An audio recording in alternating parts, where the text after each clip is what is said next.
Welcome back to the deep dive.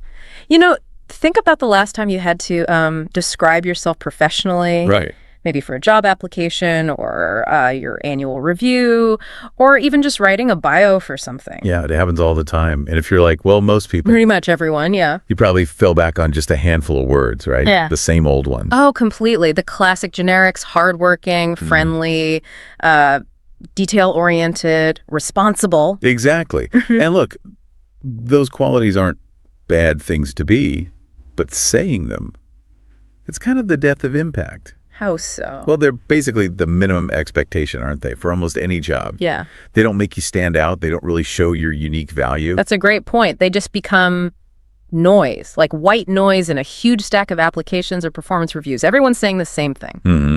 It doesn't differentiate you at all. So our mission today really is to give you a shortcut, a way to get past that information overload. We want to help you find the right words, the precise, high-impact language. Language that lets you talk about personal qualities with real nuance, real impact, and, crucially, authenticity. Yes, authenticity is key. We're diving deep into, well, the psychology behind persuasive language, I suppose. We've pulled together a really strong set of sources here. Yeah. And they all point towards this core idea. Yeah.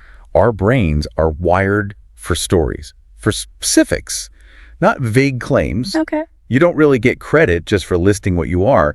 The real value, the thing that sticks, is showing how you demonstrated that quality, especially in a specific, maybe high-stakes situation. That distinction really is everything, isn't it? It's like anyone can put adaptable on their resume. It's a very easy word to type. But imagine instead you tell a story. Like, our team's main software got yanked with almost no warning. We had 1 week to learn and roll out this totally new, complex system.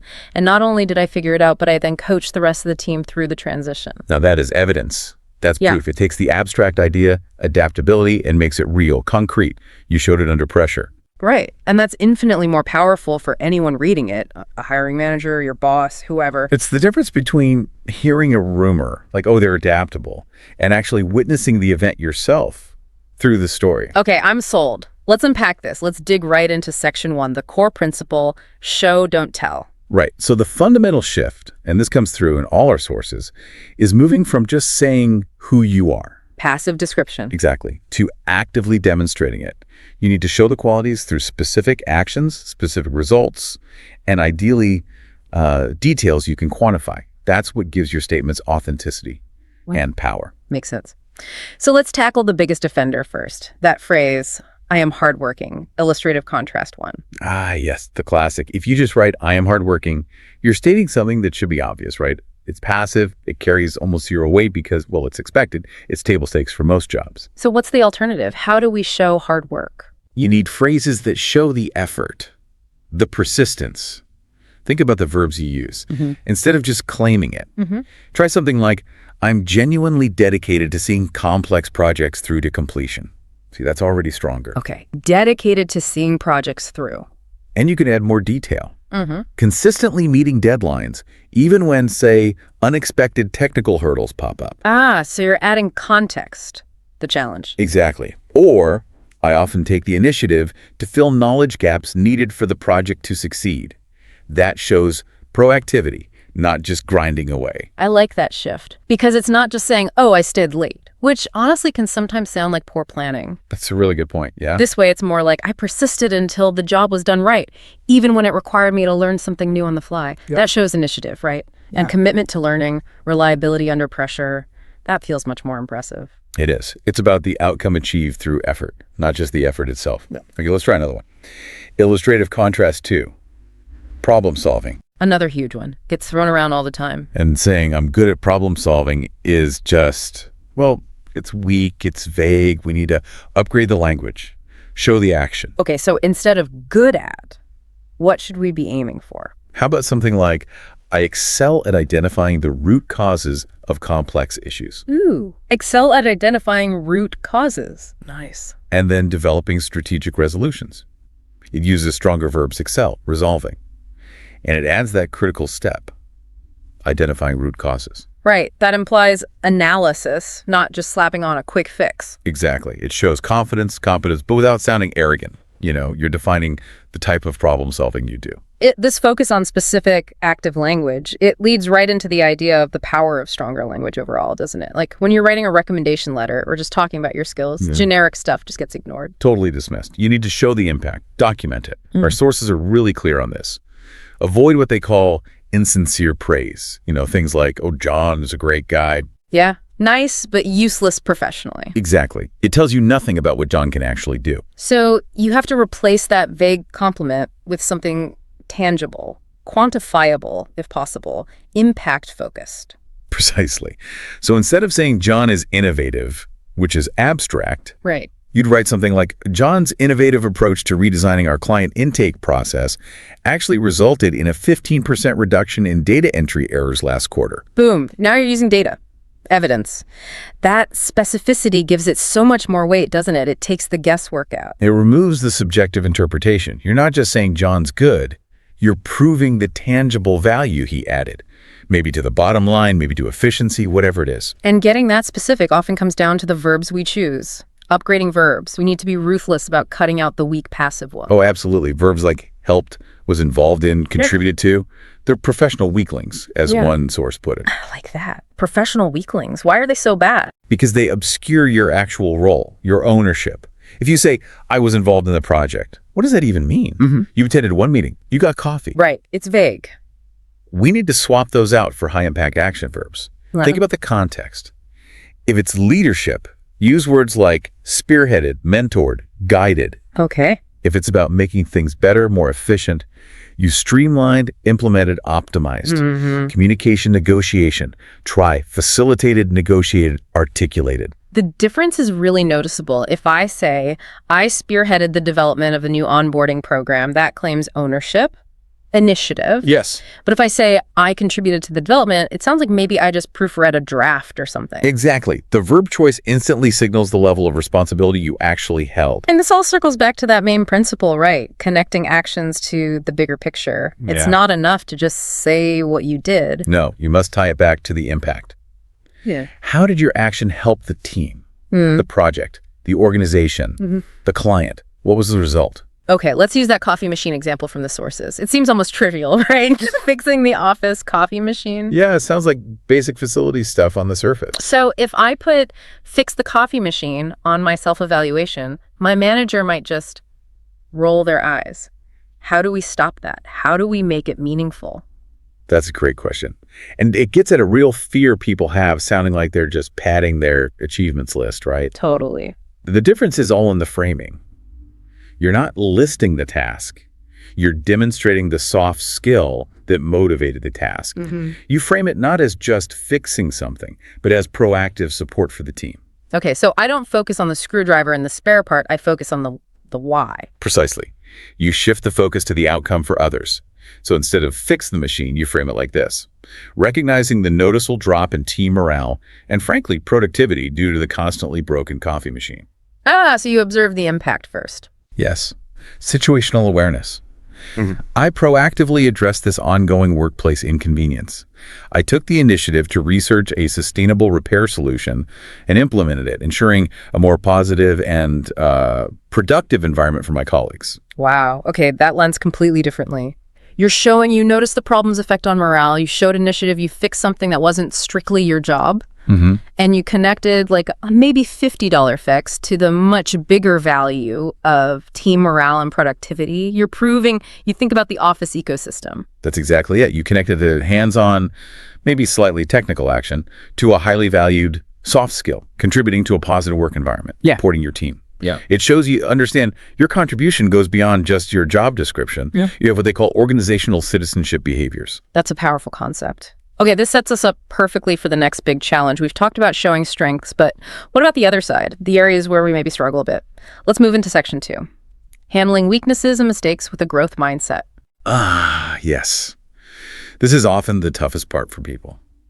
The instinct is either to, pretend the weakness doesn't exist. Which shows a big lack of self-awareness. Right. Or the other trap, offering up one of those cliche strengths dressed up as a weakness, like, oh, I'm just too much of a perfectionist. Ugh, yeah, everyone sees right through that. It's a total non-answer. It really is. Yeah. So the key, and our sources really hammer this home, is to frame weaknesses differently. not as fixed flaws in your character, Okay. but as dynamic areas for growth. You have to show that you're actively, proactively committed to getting better, to self-improvement. So it's not about being perfect now. No, it's about showing the dedication, the discipline, maybe the systems you've put in place to manage or improve on those areas. The person reading isn't looking for perfection. They're looking for self-awareness and coachability. That makes sense. They want someone who can learn and adapt. Okay, let's dig into strategy 1, system implementation, specifically for something like, say, disorganization. Right. Instead of that painful, potentially career-limiting admission, I'm disorganized, which sounds kind of final. Yeah, like that's just how I am. You state it as an ongoing project, something you're actively managing. The phrasing needs to be forward-looking. How would that sound? Maybe something like, I recognize that maintaining organization amidst competing priorities can sometimes challenge my workflow efficiency. Therefore, Okay, acknowledging it first. yes, therefore, I'm actively working on strengthening my organizational skills. I'm doing this through implementing specific new systems. And here's the key part. Name them. Be specific about the solution. Exactly.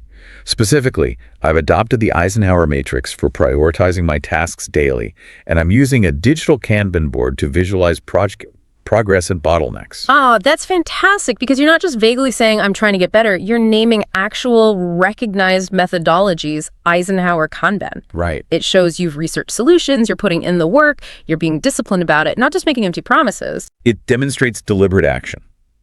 And that leads nicely into strategy 2, mitigation techniques, especially for something common like procrastination. The silent killer of productivity. Indeed. And acknowledging this one can actually make you seem more relatable, more genuine, if you immediately follow up with the concrete strategies you use to keep it in check. So if I know I tend to put off starting big, scary projects, I don't just say that. No. You detail the countermeasures you've built. Okay. For instance, while I sometimes find myself struggling with the initial activation energy needed for large, ambiguous projects, acknowledgement again, I've developed specific strategies to mitigate this tendency effectively. I regularly employ the Pomodoro technique, naming it again, Got it. Specificity. to ensure focused, manageable work sprints. And I make a point of breaking down those monumental tasks into much smaller, concrete steps, which I then explicitly time box in my calendar. This removes that psychological barrier to just getting started. That goes way beyond the usual advice of just break tasks down. You're bringing in established techniques, Pomodoro, time boxing. It proves you're applying professional, tested solutions to manage your own internal hurdle. You sound like someone who manages their own state proactively. You're essentially saying, look, I know this is a tendency I have, and here are the 3 safety systems I've built to make sure it doesn't derail my work or the team. That's very reassuring for a manager or colleague to hear. Now, Yeah. what about the really big stuff? The nightmare scenario, handling a major failure. Let's talk about the accountability principle. Right. This is when you've really dropped the ball, missed a critical deadline, made a significant error in a calculation, maybe damaged a client relationship. Yeah, the stuff you wish you could just forget. But owning up to it actually shows immense integrity. Yeah. High accountability. These are foundational professional qualities. But how you admit it is absolutely critical. Okay. Our sources consistently recommend a very structured 3-step approach.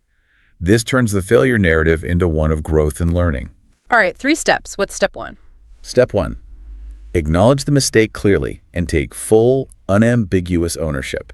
You absolutely cannot blame external factors or other people. So, no. Well, the report was late because the data team was slow. No, absolutely not. It has to be. I misjudged the time needed for the analysis phase and failed to build in enough buffer time. As a result, I missed the submission deadline. Full ownership. Okay. That takes courage. What's step 2? Step 2 is to immediately pivot to what you learned. Frame the failure as a learning opportunity. Show you've analyzed why it happened. So connect the mistake to an insight. Exactly. For instance, through this experience, I realized I'd significantly underestimated the interdependencies between departments on this type of project. This taught me the critical importance of integrating cross-functional review milestones much earlier in the planning process. So you're showing analytical thinking applied to your own mistake. Okay, and step 3. Step 3. Outline the concrete, specific steps you have already taken to prevent it from happening again. This is the crucial proof of change. So not, I'll try harder next time. Definitely not. Detail the fix. To prevent recurrence, I have now implemented a new project tracking template that includes mandatory checkpoints for external dependencies. Or, I've established a pre-submission checklist that requires peer verification for all major reports. Or, for high-risk projects, I've instituted brief, daily progress check-ins with the key stakeholders. Okay, that full cycle, own it, learn from it, fix the system. That feels really robust. It is. It demonstrates resilience, a high tolerance for constructive feedback, and that crucial growth mindset. It proves you value systemic improvement over just defending yourself. And it sounds like counterintuitively, being this transparent might actually be better for you. Absolutely. Some studies actually show that professionals who openly admit mistakes, detail what they learned, and explain the system changes they made are often rated higher on trustworthiness and leadership potential than those who just try to maintain a facade of perfection. That's fascinating. So being coachable and showing you learn from errors is actually more valuable than pretending you never make any. You earn trust through that vulnerability, combined with the discipline to fix the underlying issue. You move forward, having taken responsibility, learned the lesson, and crucially, installed a safeguard for the future. That strong link between an action, even a mistake, and an abstract quality like accountability or resilience, that's exactly what we need when we talk about those harder to define traits. Which brings us nicely into section 3, storytelling for abstract qualities. Things like leadership, resilience, creativity. Yes, these are the really tricky ones, aren't they? Leadership, resilience, creativity. They're almost entirely behavioral. You can't just point to a certificate that says creative. Right. They resist easy definition, which is why they suffer the most from those generic, useless descriptions. You can't just claim them. You have to illustrate them with stories. You have to narrate them into existence, essentially. Okay, let's start with leadership style. You absolutely have to get past saying, I'm a natural-born leader. Oh, please don't say that. It's not only a cliche, but it kind of implies you think you don't need to learn or develop, which can be quite off-putting. Good point. So instead, you need to describe your specific style, right? And what it achieves. Exactly. Specify how you lead. For example, you might say, I tend to employ a collaborative, almost servant leader style. I prioritize actively understanding the different perspectives within the team. Okay, focusing on listening first. And then work to foster a shared vision. My goal is to ensure high psychological safety so everyone feels comfortable contributing their best ideas towards our common goals. That description gives a clear picture of your methods. You're not just barking orders, you're building consensus, you're empowering the team. We know that leads to better results. And to make that description stick, you need a specific anecdote to back it up. A consensus-building anecdote. Let's use that writing group example from our sources. It's great because it's not about formal management authority. Right, the situation was, a writing group was stuck. They were wasting time arguing about how to run their workshops, people were getting frustrated, progress stalled, but nobody wanted to step up and seem bossy. Exactly. Classic informal group paralysis. So the action taken by one individual wasn't to announce, okay, I'm in charge now. Go. Instead, they volunteered to facilitate a solution. They created structure. They designed and sent out a neutral survey. Using a tool. Yes, to gather everyone's feedback objectively on preferred formats, sticking points, areas of agreement. Then, they synthesize all those responses into a clear, data-driven proposal for a framework that reflected the group's consensus. So by doing that, they demonstrated real leadership skills, guidance, communication, problem solving, but through facilitation, not authority. Precisely. They weren't in charge in a hierarchical sense, but they led the group out of the deadlock by building consensus based on shared input. That's nuanced leadership in action. It's about influence, not just position. Very powerful example. Okay, now let's tackle demonstrating resilience. We touched on this with mistake handling, but resilience itself, it needs that story arc, right? Setback and recovery. Absolutely. It fundamentally requires a narrative of encountering difficulty, enduring it, and then taking strategic action to overcome it. The focus has to be on the response to the setback. That grant rejection example is perfect here. So you describe the initial failure. Maybe the grant application you poured months into was denied. That's a real blow. A significant setback. But you don't dwell on the disappointment in your story. You briefly acknowledge it, then pivot hard to the structured response. And the response has to be more than just, I tried again. Oh, much more. The effective action was specific. First, meticulously analyzing the detailed feedback from the grant committee. Second, systematically revising the proposal, addressing every single critique point by point. Third, maybe seeking external peer review on the revised draft. And finally, really submitting it successfully a few months later. So the final statement encapsulating that journey would sound something like, maybe. Despite the initial rejection of the grant proposal, which was admittedly disheartening after months of work, I demonstrated resilience. I actively sought out and analyzed the detailed critical feedback provided. focusing on the learning again. Yes. Adapted my research methodology based directly on the reviewer's suggestions, secured independent validation of the changes, and ultimately achieved success in securing the full grant amount upon resubmission. That tells a complete story of overcoming adversity through strategic action. And here's that crucial insight we noted earlier. The individual probably learned far more from that rejection and forced revision cycle than they ever would have from getting it right the first time. Right. The setback itself created a mandatory learning opportunity, likely resulting in a much stronger project in the end. You're essentially selling the idea that you are better, stronger, smarter because you faced and overcame that failure. That's the core of resilience. Which is exactly what employers value: someone who doesn't crumble under pressure but learns and improves. You turn disappointment into proof of growth. Okay, one more in this category. Showcasing creativity and resourcefulness. These are so abstract, they desperately need concrete examples to feel real. Just saying, I think outside the box is, well, meaningless. Yeah, it's become a total buzzword cliche. We need analogies, maybe even physical demonstrations or relatable comparisons. Our sources suggested that upcycling analogy, which I thought was quite clever. How does that work? Instead of the abstract claim, I'm creative, use a tangible, relatable analogy to prove the underlying skill. Something like, I have a knack for seeing potential in overlooked resources, for taking discarded or disparate elements and combining them into something new and functional. Okay, setting up the general skill. A skill I demonstrated, for instance, in my personal time when I successfully upcycled a collection of old bicycle parts into a unique, fully functional floor lamp for my living room. Huh. That's brilliant. It's so concrete. A lamp made from bike parts. You're using a real-world object to prove an intangible quality: resourcefulness, creativity. Exactly. You're proving you can look at ordinary, even discarded materials in an unconventional way and create unique value. You worked within constraints, the available parts, to achieve a novel outcome. And that translates directly to the workplace, right? Like when budgets get cut or resources are scarce. Precisely. Yeah. You can then bridge it. Similarly, when our marketing campaign budget was unexpectedly cut by 20%, I applied that same resourcefulness. I identified and utilized powerful open-source data visualization tools, which allowed us to achieve the same high-quality reporting and impact as the expensive proprietary software we could no longer afford, demonstrating effective problem-solving under severe budgetary constraints. That connects the personal anecdote directly to a relevant professional skill and impact. Very smart. Okay, telling these detailed stories effectively requires some structure, which brings us perfectly to Section 4, the STAR method and communication skills. Yes, the STAR method. Situation, task, action, result.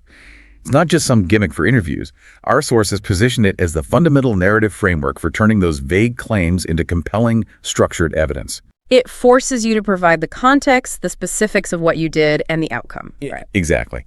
But before we jump into an example, let's quickly define those elements, because people often misunderstand where the real emphasis needs to be. Good idea. Let's break it down. Okay. S&T, situation and task. These are just context setters. They need to be brief and clear. What was the challenge? What was the setting? What was your specific role or responsibility? And a common mistake here is making the situation too generic, or crucially, making the task sound too easy.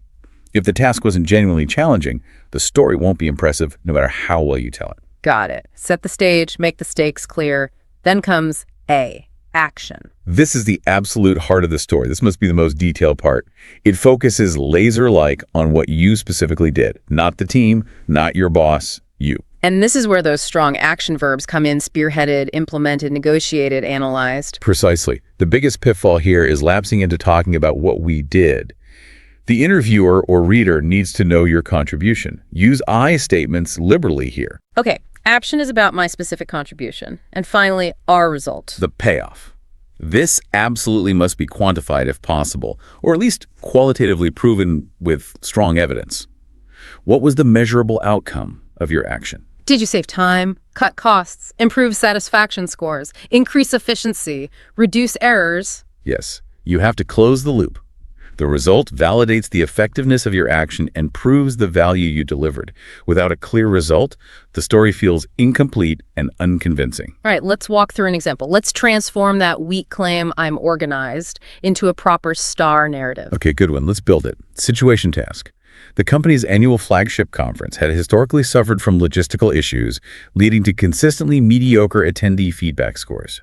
Recognizing the reputational risk, I was specifically tasked with completely overhauling the event logistics for this year's conference. Okay, clear situation, challenging task. This involved coordinating over 30 international speakers, managing a complex $50,000 budget across multiple vendors, and overseeing all on-site logistics for 500-plus attendees, all within a tight 90-day time frame. Wow, okay, the scope and pressure are clear. Now the action, what did you do? Action.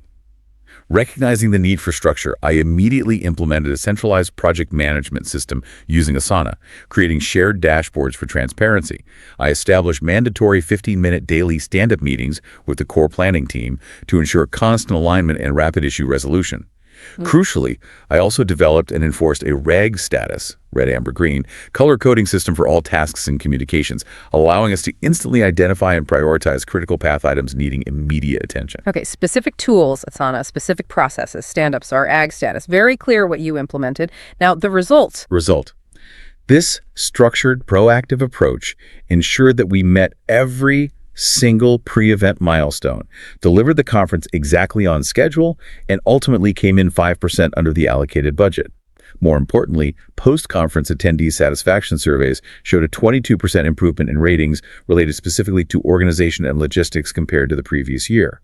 As a direct result of this success, the project management template and RE system I developed were subsequently adopted as the company-wide standard for all large-scale event planning. That is a world away from "I'm organized." That narrative structure just does all the work. It proves the skill, shows initiative, quantifies the impact, and even highlights broader organizational benefit. That's a proper deep dive into organizational ability. It really is. And this STAR framework works beautifully for demonstrating other crucial skills too, like communication, which, as we know, is far more than just talking clearly. Right. It's about active listening, adapting your message, clarity in different situations. Exactly. Think about applying STAR to communication in, say, conflict resolution.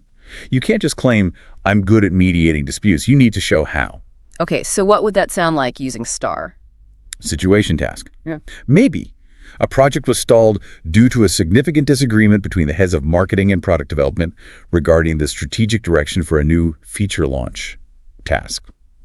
I was asked to mediate a crucial meeting to find common ground and get the project back on track. Action. During the meeting, I consciously employed active listening techniques. I made sure to summarize each department head's primary concerns and objectives back to them, using phrases like, "So, if I understand correctly, your main priority is X." I asked open-ended, clarifying questions to ensure both parties felt genuinely heard and understood. My focus was then to gently steer the conversation away from points of conflict towards identifying overlapping goals, the common ground upon which we could build a revised launch strategy. That details the process of mediation, the specific techniques used, and the result. By facilitating the conversation in this structured, empathetic way, we were able to identify a mutually agreeable compromise on the launch strategy within that single meeting. Both leaders publicly acknowledged the resolution felt fair, and the project immediately resumed, ultimately launching successfully 3 weeks later, meeting the revised deadline. Again, concrete outcome tied directly to the communication techniques used. That proves high-value mediation skills under pressure. Another great communication example is adaptability, especially when explaining complex stuff to different audiences. Right, like translating technical jargon for non-technical people. Exactly. Don't just say, "I explained the system." Use STAR, situation task. Our executive leadership team needed to make a critical funding decision based on a complex predictive analytics model I had developed, but they lacked the technical background to interpret the raw data. Action. Instead of presenting the standard 30-page technical documentation, I distilled the core findings and implications of the model into a concise 3-slide visual presentation. I used carefully chosen analogies related to familiar business concepts to explain the model's logic and potential ROI. I focused entirely on the "so what," the actionable insights, not the technical methodology. Result.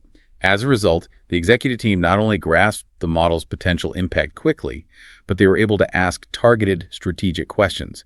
Based on the clarity and accessibility of the presentation, they unanimously approved the necessary funding during that same meeting, allowing the project to move forward immediately. Perfect. That adaptability tailoring the message is a direct result of strong communication skills combined with, arguably, emotional intelligence.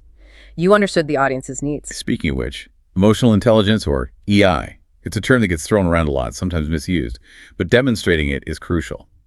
How do we prove we have EI? Usually it comes out when handling pressure, difficult conversations, or feedback. Right. So how do we make EI tangible? Well, first, remember EI has components. Self-awareness, knowing your own emotions. Self-management, controlling your reactions. Social awareness, reading others' emotions of the room. And relationship management, handling interactions effectively. You demonstrate EI by showing competence across these. Okay, let's focus on a tough one. Delivering constructive feedback. This really tests self-management and social awareness, doesn't it? Absolutely. When giving feedback, the critical EI skill is maintaining self-management, staying calm, objective, and focused on the behavior, not attacking the person. So avoiding accusatory language. Yes. Our sources strongly advise using careful, measured, specific language. Instead of blurting out, "You always miss deadlines, you're making us all look bad." Why? Disaster. You need to be calm and specific. "Hi, Name. I wanted to chat briefly. I've noticed that the deadline for the weekly status report was missed a couple of times this past month.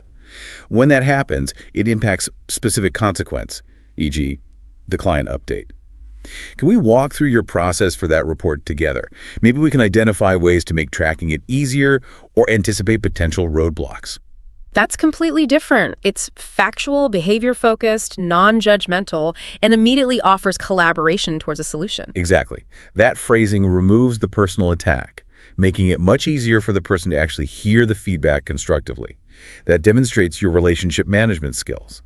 You're showing empathy and a genuine desire to help them improve, which is core EI. And you're also showing self-awareness by managing your own potential frustration and choosing a constructive approach. You show control. You pivot the conversation from criticism to collaborative problem solving.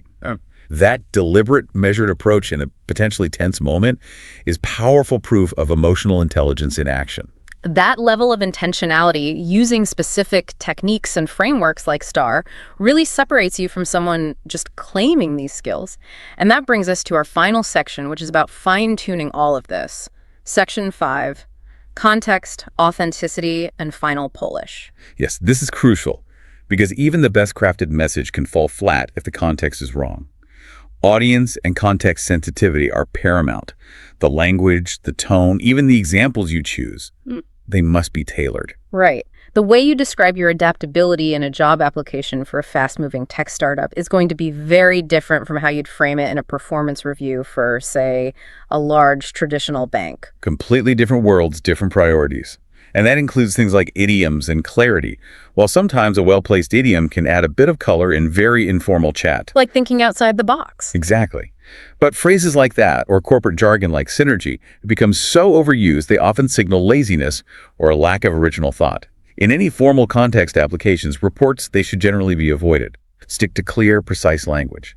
And especially if you're working internationally, right? Idioms can be disastrous. Oh, absolutely. They often don't translate well, or they sound incredibly unnatural or even confusing in a cross-cultural setting. Simple, direct, unambiguous language is always the safest and most professional bet globally. Clarity wins. Beyond just clarity, we have to be really aware of cultural differences around things like modesty versus directness. Getting this wrong can seriously damage your credibility. This is a huge one. Think about the difference between, say, typical U.S. business culture, which is often quite low context, and expects direct self-promotion. Right, you're often expected to confidently state your achievements using I. Yes. Assertive language like, "I spearheaded the project," or "I achieved a 20% increase" is often seen as confident and capable in that context. But if you use that exact same phrasing in a culture that values humility and collective harmony, more maybe Japan or parts of Scandinavia or many other places, it can backfire badly. It can be perceived as arrogant, boastful, or inappropriately individualistic. You risk alienating people by seeming to prioritize yourself over the team. So in those higher context cultures, how should you adapt your language? You need to shift the focus towards collective achievement and express more humility.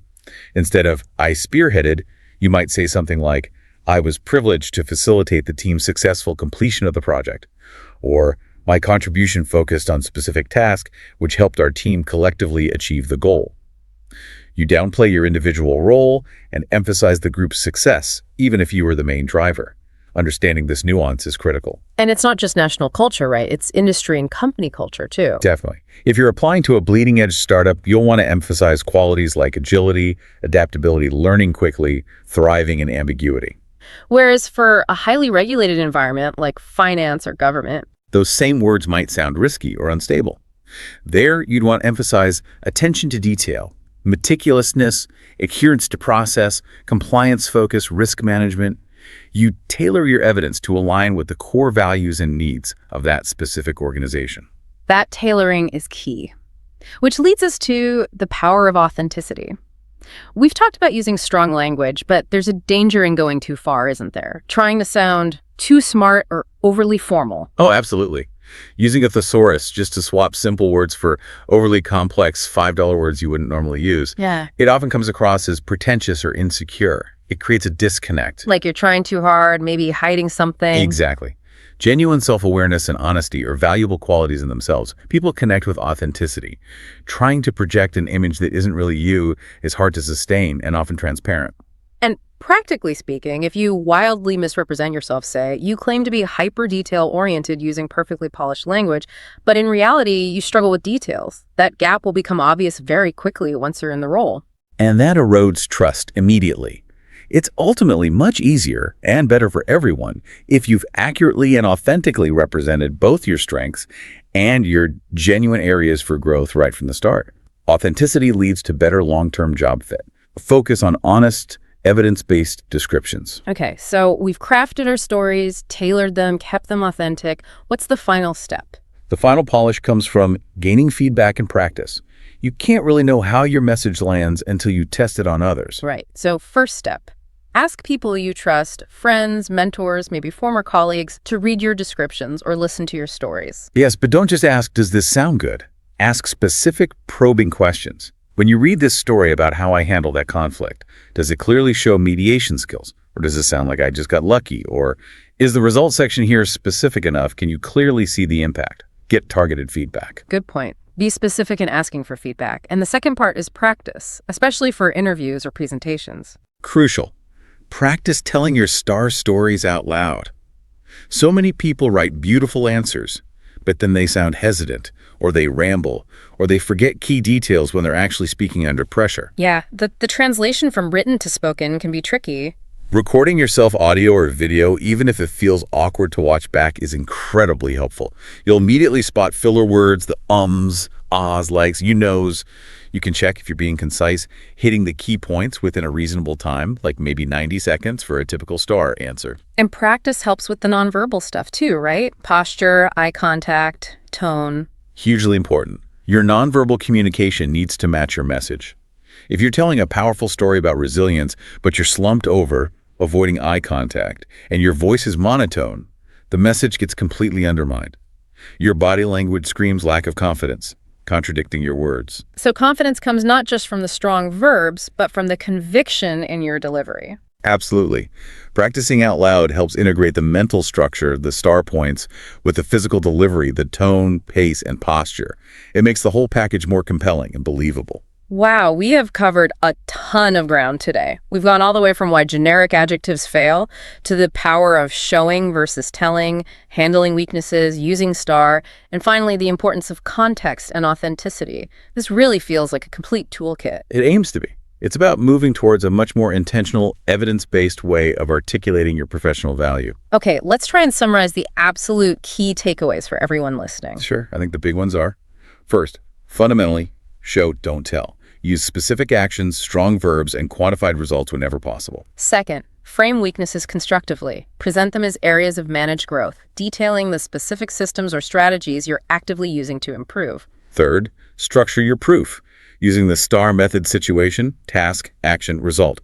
It forces clarity and ensures you demonstrate impact. And finally, always prioritize authenticity and context. Tailor your language and examples to your specific audience and the cultural environment, and be honest about who you are. If you can do those things consistently, your professional communication will be significantly more impactful. Definitely. Okay, so here's our final provocative thought for you to mull over as you go about your week. All right. These personal qualities we've been discussing, especially the really valuable ones like leadership, resilience, creativity, adaptability, they aren't static labels. They're not fixed traits you either have or don't. That's a great point.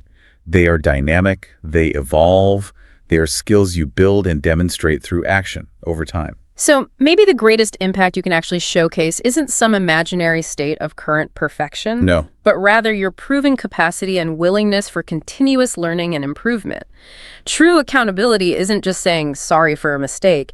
It's showing you learned from it and changed your approach to prevent it from happening again. That growth mindset, that adaptability, is arguably the most valuable asset in today's constantly changing world. So embrace that journey of self-discovery and articulating your growth, because showing your willingness to learn, adapt, and get better might just be the most powerful story you can tell. It proves you're ready for whatever comes next. Well said. Thanks for diving deep with us today. Catch you on the next deep dive. Welcome back to the Deep Dive. Our goal here, as always, is pretty simple. Take that stack of material you've given us, all the research, and distill it down into the most actionable knowledge possible. Basically a shortcut, so you can be really well informed. And today, we're tackling something that sounds simple, but it trips up almost everyone. You know, whether you're polishing a resume, getting ready for a negotiation, maybe just trying to mingle at a networking event. Oh, yeah. How do you actually describe personal qualities, yours or someone else's, with nuance, with real impact? I know this feeling so well. You sit down, right? You need to write about yourself, maybe a colleague for a reference, and your brain just defaults. It goes straight to the easiest words. Dedicated, friendly, responsible. And they feel safe, sure, but they just carry zero weight. It's like communication, cotton candy. It's sweet, but there's nothing really there. It's hollow. It really is the universal communication challenge, isn't it? Yeah. And the failure of those generic adjectives, well, it's fundamentally a failure of nuance. When we lean on those basic words, we're essentially asking the other person, the audience, to just fill in the blanks about how competent we are or what value we bring. Exactly. And since, let's be honest, everyone else is using those exact same words, you just blend in. You lose any competitive edge right away. Yeah, when you say you're hardworking, what have you actually said? Nothing about how you work, right, or what standards you have, or, frankly, why anyone should care. Those labels, they just kind of sit there, flat. So our mission today, really digging into the language shifts and the narrative structures in the source materials you provided, is to hand you the specific tools, the vocabulary tools, the structural ones you need. Okay. We're going deep into how you transform those static labels, like hardworking, into dynamic evidence. It's all about shifting from just telling someone what you are to actually showing them, through your actions, through context, and importantly, through story. So we'll break down those critical language shifts. Definitely look at the psychology behind why storytelling works so well, and even tackle that really high-stakes moment. Talking about your weaknesses. How do you do that without sounding defensive, or maybe like you just lack self-awareness? This is essentially your roadmap, your guide to presenting yourself or others authentically and in a way that's genuinely compelling. Okay, let's unpack this. Let's dive straight into the absolute core principle here. Right. Replacing those static descriptions with dynamic actions. Showing, not just telling. All right, so if we agree that the basic adjectives, hardworking, friendly, whatever, are basically useless on their own, we have to start by swapping them out. Replace them with descriptions of actual observable behavior. Exactly. Like, I want to convey I'm a dedicated employee. If I just say I am dedicated, it's meaningless, right? The person listening, they need to know what dedication looks like when I'm actually doing the job. That's the absolute key. These abstract qualities, they only gain meaning when you tie them, when you tether them to real-world actions, real performance. You're shifting the focus. It's not about the label anymore. It's about how that quality manifests. So does dedication mean meticulous, rigorous quality control? Right. Or does it mean they're super reliable? They always hit their deadlines consistently. Those paint two very, very different pictures of dedication. Okay, let's zero in on that classic example. Hardworking. Everyone uses it. The sources suggest a really powerful language shift for this one. Instead of that flat label, we embed the commitment inside the outcome. So the suggested switch is from I'm hardworking to something like I'm dedicated to seeing projects through to completion even when it requires extra hours. Okay, now that sentence is doing some serious heavy lifting. It immediately brings in behavioral evidence. Right. By adding that bit, even when it requires extra hours, you're basically quantifying the commitment. You're showing you voluntarily go beyond the minimum expectation. You're demonstrating you've got the grit, the perseverance to handle those messy final stages of a project. You know, the point where a lot of other people might just give up or phone it in. And what feels crucial there is how it frames the effort around a positive, measurable outcome. Completion. It's not just about putting in time, it's about applying that effort towards something tangible, towards success. That feels more genuine because it's tied to an action, not just a vague feeling. Absolutely. And what's more, this approach kind of forces you, the speaker, to think more analytically about your own strengths. You can't just claim competence anymore. You have to actually define the parameters of that competence. What does it look like? Right. And honestly, that level of self-reflection, that itself is impressive to an audience. And we can apply this dynamic idea pretty much universally, right? Mm-hmm. Especially when we upgrade the verbs we're using. I see so many people, and I've definitely done this myself in the past, falling back on really weak or passive or just super general verbs, and they totally diminish the accomplishment you're trying to talk about. Exactly. When you talk about competence, the verb you choose, it instantly signals the level of your mastery. The difference between, say, I'm good at problem solving and a stronger way of putting it is just immense. Okay. The sources recommend shifting that phrase to something like, I excel at identifying and resolving complex issues. Okay, wait. I have a question about that specific shift, though. Yeah. Using a word like excel, it definitely sounds confident, maybe too confident. Doesn't that risk coming across as, well, a bit arrogant, especially maybe in certain corporate cultures or, different environments? How do you strike that balance between confidence and humility? That is an excellent distinction, a really important point, and it really gets to the heart of communicating authentically. The answer, I think, lies in the detail that comes after the strong verb. If you just stopped at, I excel at problem solving, then yes, I agree, it could definitely border on arrogance. But when you follow I excel with the specifics at identifying and resolving complex issues, you're not just boasting, you're actually demonstrating mastery over a process. I see. You're breaking down the steps of the skill you've mastered. Identification first, then resolution. Right. So the detail acts as the proof, the evidence supporting that strong claim. By detailing the process, first identifying, then resolving, you're showing you have foresight, you're effective. You're not just bragging, you're simply stating the level of complexity you handle successfully. That's exactly it. Linguistically speaking, you're moving away from state verbs like I am towards active transitive verbs, verbs that imply a direct, successful interaction with the challenge. So instead of weaker verbs like managed or helped, we should aim for words like orchestrated, pioneered, implemented, or transformed.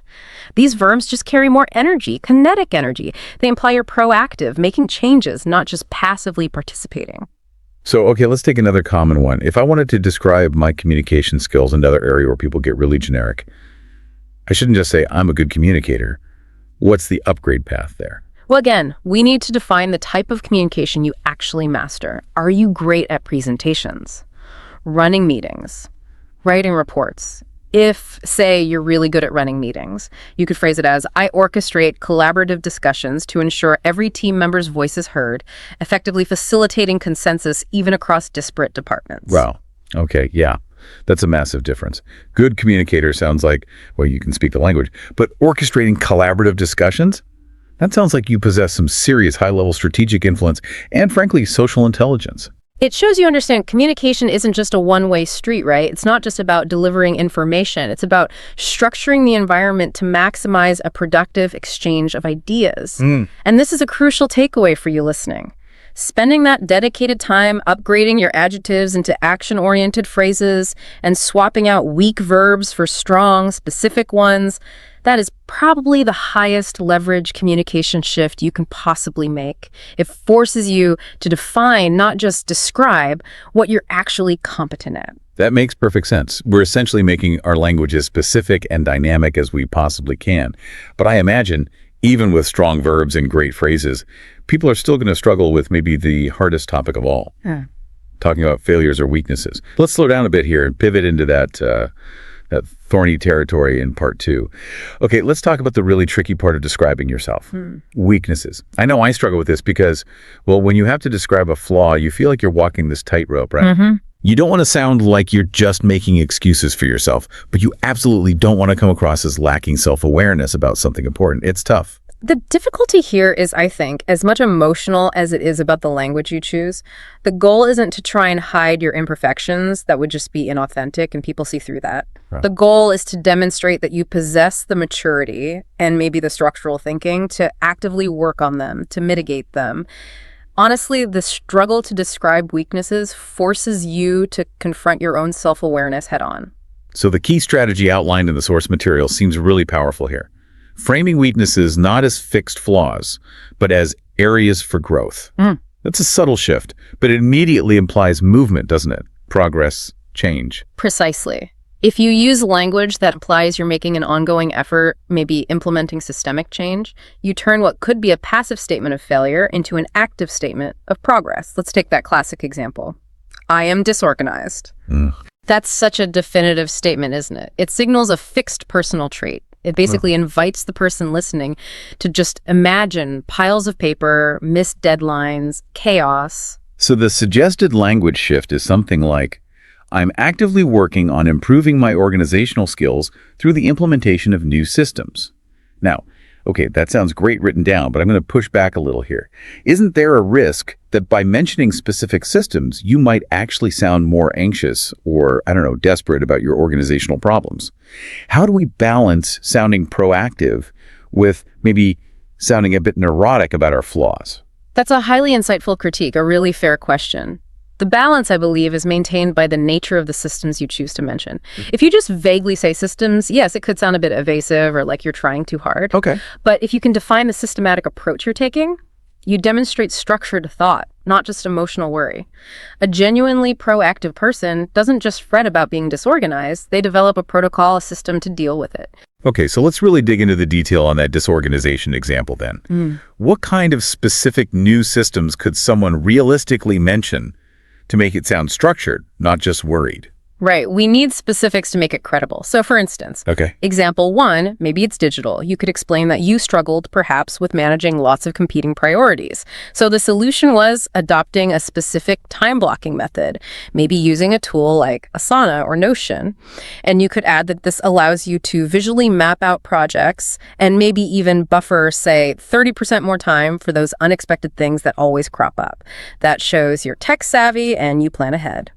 That makes sense. What's another one? Okay, example 2, maybe it's more about personal protocol. You realize you struggled because you were starting too many things at once, getting overwhelmed. So you implemented a strict, say, triage and prioritize protocol every Monday morning. No new long-term project gets initiated until the previous big one is, let's say, 80% complete. That shows self-discipline, commitment to follow through. I like that. And a third option. Maybe the disorganization wasn't about managing tasks, but about taking on too much low-value work.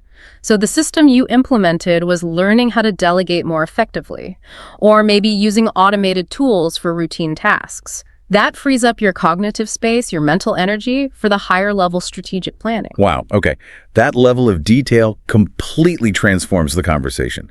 You're not just saying you feel more organized, you're detailing the actual infrastructure you built to be better organized. It's concrete. Exactly. That phrase, actively working on improving through implementation of new systems, when backed by specifics like those, instantly communicates 3 incredibly valuable qualities that completely outweigh the initial admission of disorganization. Which are? You show awareness, you know where you struggle, you show commitment, you're genuinely dedicated to improving, and you show proactivity. You didn't just wish it away, you implemented structure, which required analytical thinking. It basically turns the weakness into an evidence point for resilience and good self-management. That willingness to analyze yourself, adapt, learn, that's inherently valuable in any professional setting, isn't it? Absolutely. Now, let's quickly consider another common weakness that's hard to articulate well.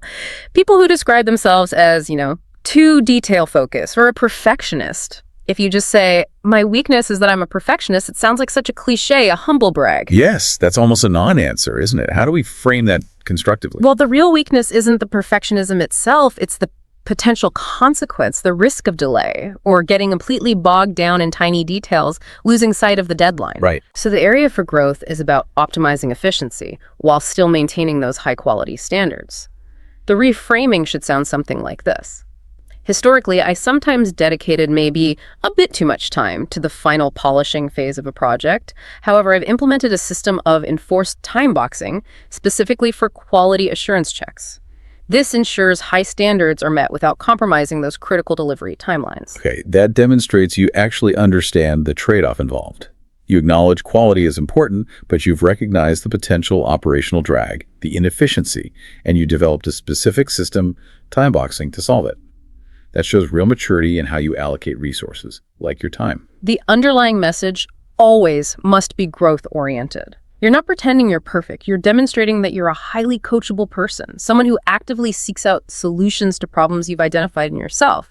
And that self-improvement mindset, that is one of the most compelling characteristics you can possibly present. Okay, I think we've pretty thoroughly navigated the high-wire act of managing weaknesses. Yeah. This feels like a good point to shift gears.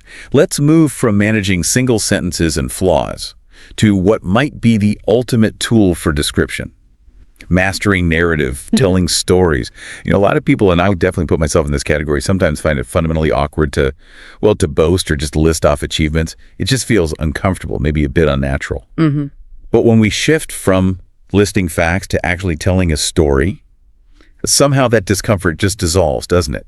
Suddenly you're just sharing a narrative and experience, and that's where the real power seems to lie. The power of story is just immense, primarily because it allows the audience, the listener, to draw their own conclusion about your character organically. Instead of you asserting, I am resilient, you present a narrative, a story about survival and success under pressure. Right. The audience connects the dots themselves and concludes, wow, okay, this person is resilient. And that conclusion, the one they reach themselves, is far more convincing, far more memorable than any label you could possibly stick on yourself. Okay, so for the listener out there who maybe struggles to identify these stories, who's naturally resistant to thinking about themselves in this kind of grand narrative way, yeah, how do we even start that investigation process? How do you find the right stories? Well, the sources suggest using really targeted, almost investigative questions. Like you're interviewing yourself for a documentary about your own highlight reel, Yeah. Don't ask yourself, what are my strengths? That's too broad. Ask instead, think about a time when you had to really persevere. What was the absolute highest stake moment you faced, say, in the last couple of years? What specific actions did you take when failure felt like it was right there, imminent? And crucially, what was the measurable outcome? And maybe even how did you feel during that whole process? Those details, the specific actions you took, and maybe the emotional context around it, that's what brings a quality like resilience or determination to life, isn't it? It's the difference between reading a dry, factual report and reading a compelling memoir. Exactly. Let's use that high-impact example provided from the university setting because it's so relatable for many people. We want to convey that a student is highly responsible. They could just say, I'm responsible. It's flat. But the story underneath it, the mini-drama, that's what we need to unearth. You know the one? The totally dysfunctional university group project. Arguments erupting, zero progress being made, everyone else just disappears, leading to this one person staying up all night, pulling it all together, completing the entire report just hours before the deadline. That's high stakes, specific evidence of responsibility. And the narrative transformation of that messy, stressful scenario is absolutely critical. You shift from that generic label, responsible, to a much more compelling statement like this. Despite the significant challenges of working within a dysfunctional team, I recognize the high risk of failure early on. So I took the initiative to consolidate the work and complete a crucial university project under immense time pressure, ultimately ensuring its success and preserving our collective grade. The really crucial element there seems to be articulating the obstacle, the challenges of a dysfunctional team. That context immediately underscores the difficulty of the situation, the magnitude of the quality you demonstrated, responsibility, initiative, maybe even crisis management. It feels directly proportional to the difficulty of the challenge you overcame. You have to articulate the conflict. It's basic storytelling, right? Without the conflict, the dysfunctional team, the action completing the project is just, well, expected. It's what you were supposed to do. With the conflict clearly stated, the action becomes almost heroic. It demonstrates something extra, and that is the absolute foundation of powerful self-narrative. Okay, let's look at describing traits that are notoriously difficult to capture tangibly. Things like creativity or resourcefulness. These often sound like wishful thinking unless you have solid evidence. Absolutely. Resourcefulness, in particular, should always be demonstrated as the outcome of using available resources, often constrained resources, in an inventive or clever way. If you just say, I'm creative, it's just a claim floating in the air. But if you can point to a specific artifact or a tangible outcome, that's evidence. The sources gave that great visual example, didn't they? The person who made a functional lamp out of old, discarded bike parts. That is fantastic, yes. Instead of writing, I'm creative, the description becomes something like, I have a real knack for upcycling discarded materials into functional, sometimes even award-winning art pieces. Now, why does that work so well? Tell me. You're showing that you don't just sit around waiting for perfect conditions or ideal supplies. You actively utilize what's already available, what others might see as junk. And that speaks volumes about your ability to innovate, especially under constraints. It also hints at a deeper skill set, doesn't it? Maybe a practical understanding of engineering or design principles. It proves that creativity isn't just an abstract idea. It's functional. It's practical. Let's apply this same principle to a second, maybe more professional example of resourcefulness. Imagine you are given an incredibly tight marketing budget, maybe slashed dramatically, but you still needed high-quality video content for a campaign. Okay. Instead of just throwing up your hands or waiting for more funds that might never come, you perhaps taught yourself basic video editing software over a weekend. Maybe you leveraged a network of local student filmmakers for collaboration, offering them experience in exchange for lower rates. So the description becomes something like, faced with an unexpected 90% budget cut for promotional video production, I resourcefully self-taught video editing basics and leveraged community partnerships to produce 12 high-quality marketing assets, ultimately saving the department an estimated $50,000 compared to previous vendor costs. Wow. That is a story of competence, drive, and resourcefulness, not just a vague claim. Now, let's quickly touch on those more emotional traits. Being easygoing or adaptable. These are really essential for good team dynamics, but they sound completely fluffy, almost meaningless when just listed on a resume. Yeah, you can't just assert you're easygoing. You have to somehow show that flexibility, especially when things get stressful or go wrong. The sources provided that really beautiful anecdote about the travel mishap, remember? Imagine missing a crucial, long-planned flight, say, to Barcelona for a much-needed vacation. Most people, understandably, would probably descend into a pit of despair, right? Blame the airline, rage at their travel companion, just spiral. It sounds familiar. But the narrative transformation is the key. You don't ignore the failure missing the flight as a failure. You use the subsequent action to prove the desired trait. By immediately pivoting, transforming that mishap into, say, an unforgettable, spontaneous 2-day adventure exploring Rome before catching the next available flight, you vividly showcase an adaptable and optimistic nature that excels at problem solving under genuine stress. Right. That little anecdote actually highlights several things at once. Effective on-the-spot decision-making, maybe some financial awareness, finding new last-minute tickets or accommodation, and crucially, emotional regulation. You showed you can pivot quickly without losing focus or morale. These are highly desirable traits in any fast-paced, dynamic work environment. That's the really powerful takeaway here, isn't it? It feels like almost every point of friction, every challenge you face, even every mistake you make, can be reframed. It can be crafted into an anecdote that proves an essential personality trait or skill. You just have to find the narrative thread that captures the trait you want to highlight, focusing specifically on the active decisions you made in that moment. And if you're someone who struggles with that feeling of discomfort around self-promotion, remember this. The story is doing the boasting for you. You're simply reporting the facts of a situation where you successfully navigated a challenge. It feels much more natural. Okay, so we've talked a lot about describing ourselves, but now we really have to recognize that who the description is for changes absolutely everything. Describing yourself when you're asking for a promotion, that's vastly different from describing a colleague when you're writing a reference letter for them. Oh, completely different ballgame. The focus, the tone you use, even the linguistic mechanisms they have to shift entirely based on the context, right? Absolutely. Let's take recommendations first. When you're writing a recommendation for someone else, the primary goal has to be providing specific, ideally quantifiable impact. You have to avoid those vague generalities that just sound like polite, maybe even insincere filler. Yeah. When you speak on behalf of someone else, your own credibility is actually tied to the specificity and believability of your praise. The sources really stress a critical language shift here. Instead of that universally useless phrase we all hear, like, John is a great guy, which tells me precisely nothing about his professional value. You absolutely must pivot to impact-focused specificity. Something like, John's innovative approach to project management, specifically his implementation of agile methodology during the testing phase, resulted directly in a 15% increase in team efficiency and contributed to a 5% reduction in the overall project budget over the last 6 months. See, specificity is the currency of credibility there. The first statement, great guy, tells me John is probably likable.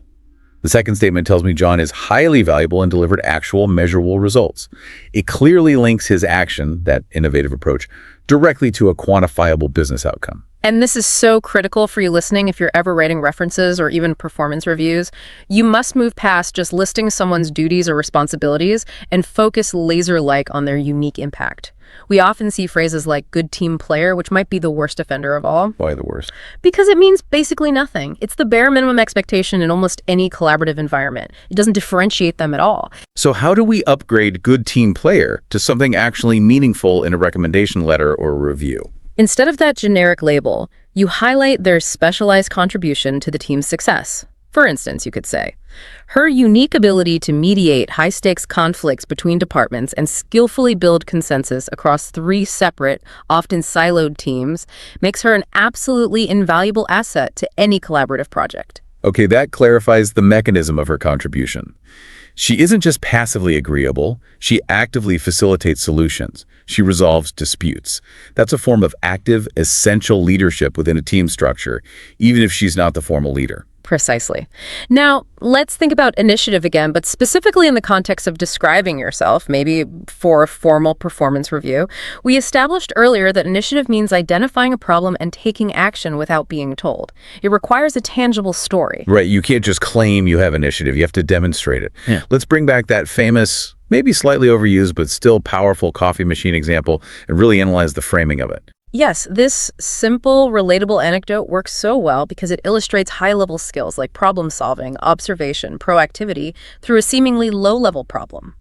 The action itself, fixing the machine, might seem small, but the way you frame it connects it to massive organizational goals like productivity and morale. So the framing is key. It's something like, I proactively addressed a prolonged workplace inconvenience by taking the initiative to diagnose and repair a broken coffee machine, thereby ensuring a more positive and productive working environment for all my colleagues. Notice exactly how that narrative connects the simple mechanical fix, arguably a low-level task, directly to the high-level impact, boosting productivity and morale. The listener or reader instantly deduces that this person possesses several valuable traits. Good observational skills, maybe some technical aptitudes, certainly empathy for their colleagues, and the drive to solve problems proactively, even small ones. It's a masterclass in connecting a micro-action to a macro result. And this kind of framing, connecting action to broader impact, is absolutely essential when describing something complex like leadership style, which so often gets reduced to tired cliches. Leadership is complicated. It involves guiding, motivating, facilitating consensus. It's not just about being the person in charge or giving orders. We absolutely must move past the instant whiff of arrogance you get from someone saying, oh, I'm a natural-born leader. That tells us nothing about how you actually lead. Worse, it kind of sounds like you believe you were just handed authority rather than earning it through successful practice and learning. So a far more authentic and frankly more powerful statement will be something like, I embrace a collaborative leadership style where I prioritize understanding different perspectives first and then actively work on fostering a shared vision to achieve our common goals, ensuring genuine buy-in from all the key stakeholders along the way. That language clearly defines your process, your methodology. Collaborative makes you sound approachable. Prioritize understanding perspectives shows high emotional intelligence. And fostering a shared vision demonstrates strategic communication skills. It's leadership described through evidence of practice, not just a claim. Okay, finally, within this whole context section, we really need to dedicate sufficient time to the use or maybe the misuse of idioms and cliches. We talk about moving past cliches like natural-born leader, but what about those really common workplace phrases? Things like thinking outside the box. Ah, yes. This is where we absolutely must err on the side of extreme caution. Idioms can add a bit of color or personality in very casual conversation, perhaps, but in professional or high-stakes contexts like job applications, formal reports, reference letters, they introduce significant risks. Why are they so risky, though? It feels like everyone uses them all the time. Well, precisely because everyone uses them, many have become lazy filler. They stop being descriptive and actually start signaling a potential lack of original thought. It's like you couldn't be bothered to explain it properly. Furthermore, many common idioms think about low-hanging fruit, creating synergies, or the dreaded paradigm shift often carry specific cultural or generational baggage. And critically, if your audience is international, or if English isn't their first language, these phrases can introduce real ambiguity and confusion. They might not land as intended, or worse, be completely misunderstood. So using things outside the box instead of actually describing how someone is creative might, counterintuitively, make the person sound less intelligent because they couldn't articulate the specific creative action or outcome. That's exactly the danger. Informal documents resumes, application essays, reference letters. Clarity must always trump attempts at cleverness. If you want to convey creativity, describe the specific, successful outcome of that creativity. Talk about the lamp made from bike parts or the resourcefully financed marketing video we discussed earlier. Show, don't just label with a tired phrase. I think we also need to be particularly wary of that corporate jargon that often starts as an idiom and very quickly descends into cliché. You know, the ones leverage, bandwidth, circling back. Absolutely. When you're describing a quality, stick to clear verbs and nouns that define specific actions and tangible outcomes. If you want to describe someone's ability to multitask effectively, please don't say they have high bandwidth. Just say, she successfully managed 3 concurrent high-priority projects while rigorously maintaining strict adherence to our quality control standards. Specificity is safe. Jargon is almost always risky.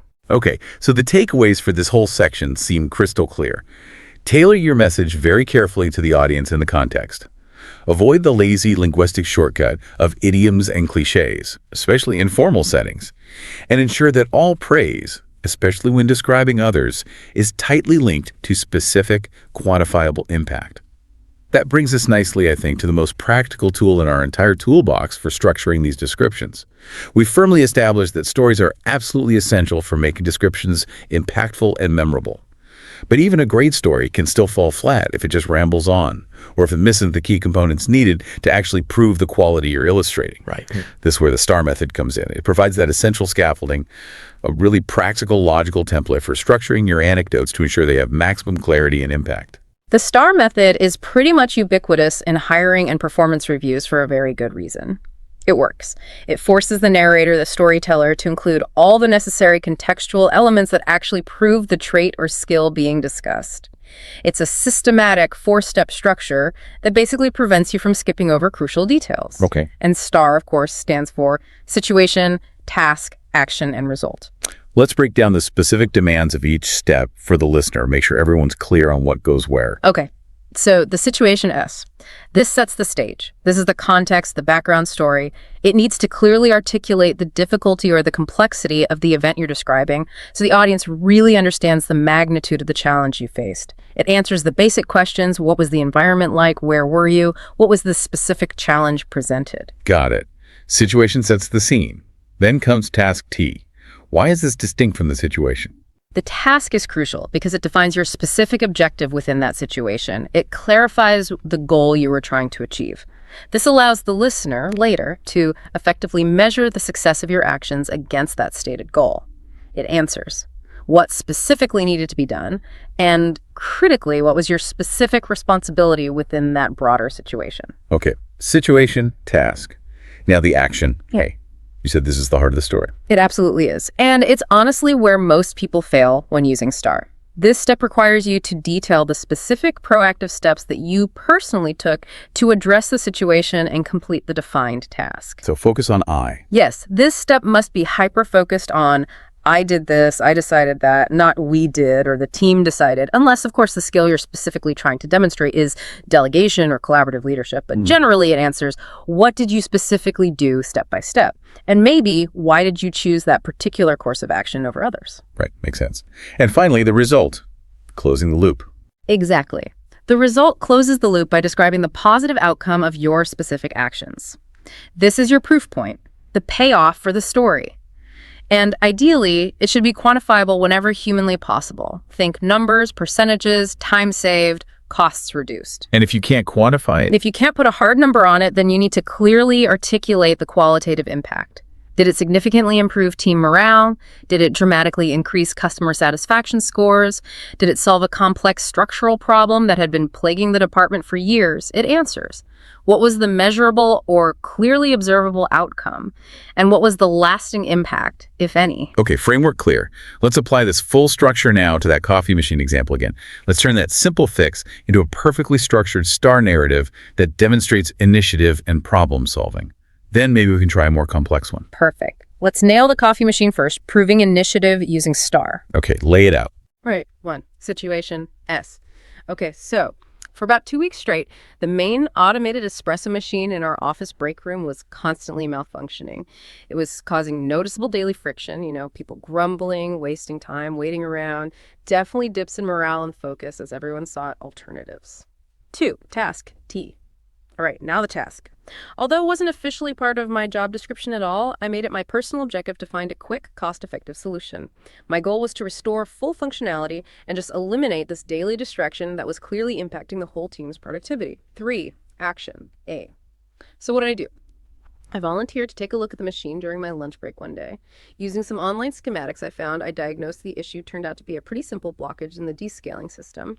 I then sourced the correct manufacturer-approved cleaning solution from a local vendor myself, came in early the next day, and performed the full repair and maintenance procedure, carefully documenting the steps for anyone else in the future. 4. Result. The machine was fully fixed, cleaned, and 100% functional again by the start of the next business day. My manager actually commented on it, noting that this small action resulted in an immediate and visible return to routine productivity levels. It was even cited during my next performance review as an exemplary demonstration of taking initiative and self-directed problem solving. That is incredibly compelling. And the analysis is just so clear when you lay it out like that. It covers organizational skills, definitely proactive problem solving, a clear commitment to workplace morale, all contained within that simple 4-part structure that leaves absolutely nothing to the imagination. It's concrete. Now, let's quickly address common failure points. Where does the STAR method usually break down for people trying to use it? The 2 biggest traps, in my experience, are usually in the action A and the result steps. Okay, let's discuss the action trap first. You emphasized it needs to focus on I did, but as you know, in modern workplaces, almost everything feels collaborative. It's always we. How do you handle that? That is the main difficulty, you're right. If you're using STAR for a personal assessment like an interview or a self-review, the action step must clearly delineate your specific individual contribution. So instead of saying, we decided to restructure the project, which is vague about your role, you need to say something like, I analyzed the team's current workflow, identified several key redundancies, and then proposed a new streamlined process based on my analysis. I then championed that proposal through the initial implementation phase, getting buy-in from key stakeholders. See, you're focusing specifically on the analytical work you did, the proposing you did, the championing you did, even if other people were involved in executing the final work later on. That distinction is absolutely essential. You need to carefully pull out your specific thread of contribution from that collaborative fabric. It takes thought. The other major trap is the result. People often just stop short. They say something like, and the project was successful. Full stop. That's far too vague. The R must be tangible. If you possibly can, quantify it, increase sales by 10%, reduce processing errors by 50%, save the team approximately 80 man-hours per quarter.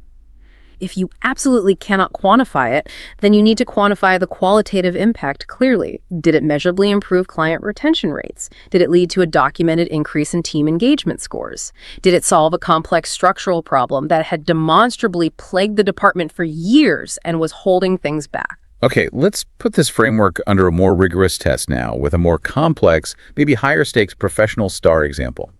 Let's say the listener wants to demonstrate resilience, maybe strong negotiation skills, and persistence, specifically after losing a really crucial client account.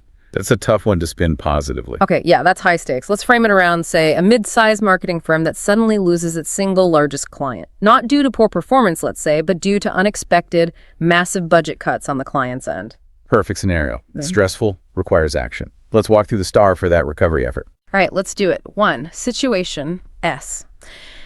Our largest client, who represented about 35% of our total quarterly revenue, suddenly informed us they were terminating their contract effective immediately. This was due to unexpected, drastic internal corporate budget cuts on their side. This news created immediate financial instability for our firm and, frankly, widespread panic across the account team. 2. Task T. My specific responsibility, and this was actually outside my normal scope as an account manager, was to somehow stabilize the relationship immediately and find a creative solution that could recover at least 50% of that lost annual revenue within the next month. The explicit goal was to prevent imminent layoffs within our department. 3. Action A. Okay, what did I do? I immediately bypassed their usual procurement contacts and scheduled a personalized, urgent in-person meeting with the client's senior VP of marketing, someone I had built a strong relationship with over the years. Crucially, I didn't go in to argue about their budget cut. I accepted it as a reality. Instead, I proactively analyzed their new, much smaller budget constraints beforehand. I then restructured our entire service offering for them, proposing a significantly leaner, higher-impact core services package that focused only on activities delivering the most immediate, measurable ROI for them. I carefully negotiated the service cost down by 40% compared to the old contract, but in return, I secured a firm 18-month contract extension for the smaller scope of work. 4. Result. My direct intervention successfully stabilized the account relationship during a crisis moment. We managed to retain the client with a newly structured contract, recovering approximately 60% of the originally projected annual revenue, significantly exceeding my 50% target. This guaranteed crucial cash flow for the next year and a half, which stabilized our department financially and, most importantly, prevented all the planned layoffs. Furthermore, we actually used the framework of that core services package I developed as a model to create a new successful core retention strategy that we later rolled out to other potentially at-risk accounts. Wow. Okay, that is an incredibly detailed and genuinely powerful story. It uses the STAR framework not just to tell a compelling narrative, but to simultaneously demonstrate about half a dozen critical professional qualities: negotiation under extreme pressure, strategic foresight, financial analysis skills, clear leadership, and undeniable resilience. And because it's structured so clearly using STAR, it's completely digestible for the listener or reader. If you provide an answer like that in a high-stakes interview or write it in a self-evaluation, the person hearing it isn't likely to forget that narrative. That's the ultimate goal of effective communication, right? The structure provides context, and that context makes your actions tangible, believable, and truly memorable. It really hammers home the point. If you struggle with describing yourself effectively, spending some dedicated time mapping maybe 3 to 5 of your key personal qualities onto 3 to 5 distinct STAR anecdotes, just like we did with those examples, that will likely be the single most valuable preparation you ever undertake for your career.